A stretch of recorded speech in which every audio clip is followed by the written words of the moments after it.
ये कहानी एक गांव के गरीब ब्राह्मण और उसके बेटे की कहानी है, जो सामाजिक विषमताओं और गरीबी के बीच एक गहरे नैतिक सवाल को उजागर करती है। किसी समय की बात है, एक छोटे से गांव में एक ब्राह्मण और उसका पुत्र रहते थे।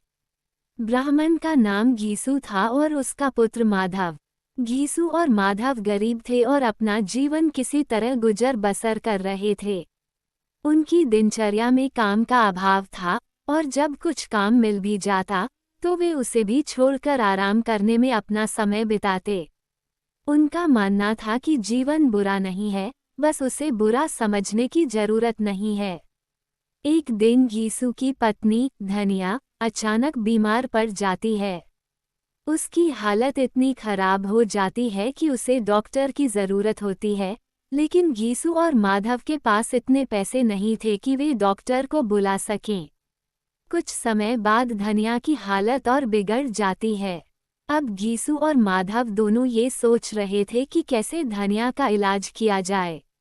घीसू को अपनी पत्नी की स्थिति देखकर चिंता हो रही थी, लेकिन फिर भी वह आराम से लेटा रहा।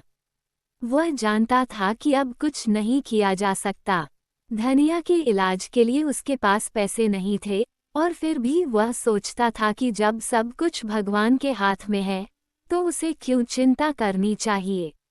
एक दिन धनिया ने अंतिम सांस ली और उसने दुनिया को अलविदा कह दिया। अब घीसू और माधव के सामने एक नई समस्या आ खड़ी हुई थी। धनिया के शव का दाह संस्कार कैसे किया जाए।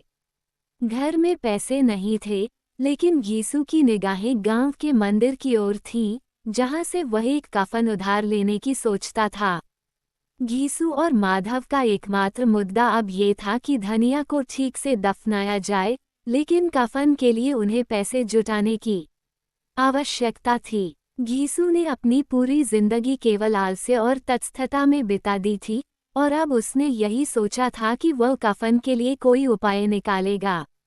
लेकिन कफन की कीमत पर उसे अपनी शराब का प्रेम ज्यादा था। घीसू और माधव गांव के मंदिर के पुजारी से कफन का उधार मांगने जाते हैं।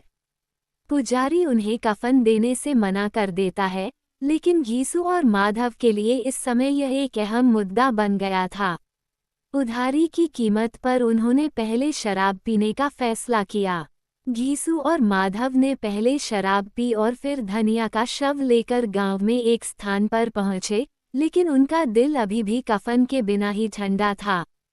कहानी का संदेश घीसू और माधव का ये चरित्र उस समय के समाज की वास्तविकता को दर्शाता है, जहां व्यक्ति अपनी इच्छाओं और आलस्य में इतना डूब जाता है कि उसे अपने कर्तव्यों का एहसास ही नहीं होता।